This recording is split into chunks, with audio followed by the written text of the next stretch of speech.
Comment est-ce que tu as recruté ton équipe dans le sens où est-ce que tu t'es dit: «Tiens, il y a un besoin, je vais prendre quelqu'un. Oh, il y a un autre besoin maintenant, Ouais, je vais prendre quelqu'un». ouais. Parce que j'ai l'impression que c'est ce que je fais un peu dès qu'il y a un besoin, je vais voir un freelanceur, mais c'est peut-être pas la meilleure façon de faire.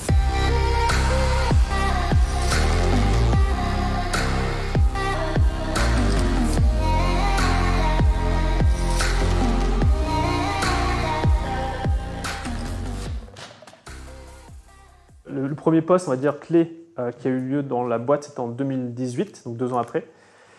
C'était ce que j'appellerais un assistant MacGyver, quelqu'un d'assez généraliste, qui a pris tout l'ensemble des tâches où j'étais incompétent et qui du coup m'a soulagé à plein temps. Et donc c'était Vivien à l'époque qui a pris ce rôle, qui est plus avec nous maintenant, tout simplement pour me libérer, pour que je puisse passer plus de temps dans la zone de compétences, d'excellence et de zone de génie.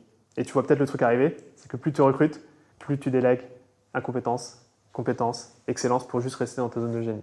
Donc c'est ça un peu le process. Et l'assistant MacGyver, vous avez tous la ref ou pas? Ou je suis un peu plus vieux que vous? Mais c'est quelqu'un qui est vraiment généraliste, qui est un peu touche à tout, mais qui ne va pas être forcément spécialiste sur des sujets un peu de fond. Et donc c'est là où à un moment donné on bascule sur notamment la zone de compétence et d'excellence où on va faire appel à des spécialistes. Et moi j'ai remarqué au départ généraliste, spécialiste, et plus nous maintenant on recrute, plus on cherche vraiment des gens spécialistes. Les gens spécialistes, c'est des gens qui sont juste dans leur zone de génie. Quand on parlait de coach tout à l'heure, ils font que ça toute la journée, ils sont tellement meilleurs que moi.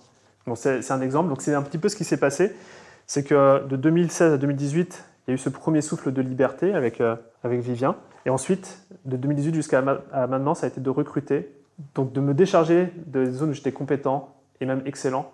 Et il y a Laetitia qui est arrivée autour du community management dans un premier temps, puis après plein d'autres choses. Amandine qui est arrivée pour les événements. On a aussi Victoria pour l'administratif. Enfin, toutes ces choses, j'étais compétent ou incompétent. Et aujourd'hui, je suis que dans ma zone de génie. Et en fait, ce que je partage ici, je partage ça un peu pêle-mêle. C'est-à-dire que je ne pourrais pas te dire, Ruben, tu recrutes telle personne d'abord, même si l'assistant MacGyver, c'est clé.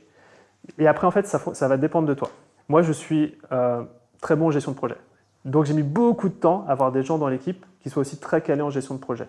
L'intégrateur en fait partie parce que je savais le faire. Alors, tu peux dire, ah bah c'est cool, c'est plus facile pour toi. Et en même temps, je peux te dire que quand tu es vraiment mauvais en gestion de projet, tu prends directement des gens qui savent gérer les projets. Donc, du coup, c'est plus facile. Tu te libères beaucoup plus rapidement. Donc, il n'y a pas forcément d'ordre sur le recrutement, mais c'est toujours dans cette matrice de la zone de génie. Et quand on arrive sur cette zone d'excellence, il y a des choses que j'ai eu du mal à déléguer. C'est le copywriting et le coaching.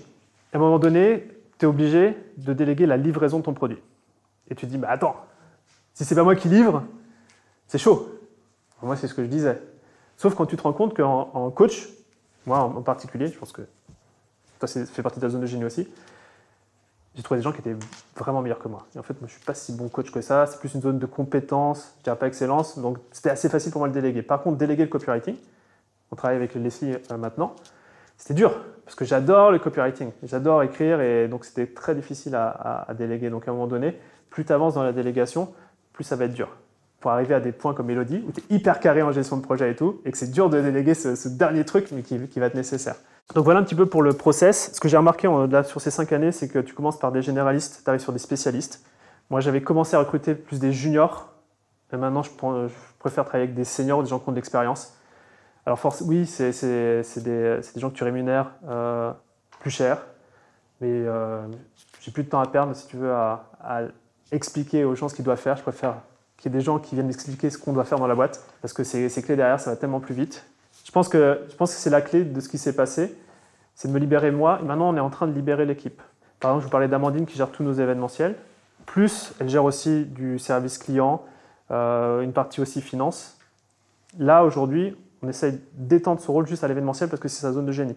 Donc on est en train de recruter, on refait le même exercice de la zone de génie, mais maintenant pour les différents collaborateurs de la boîte.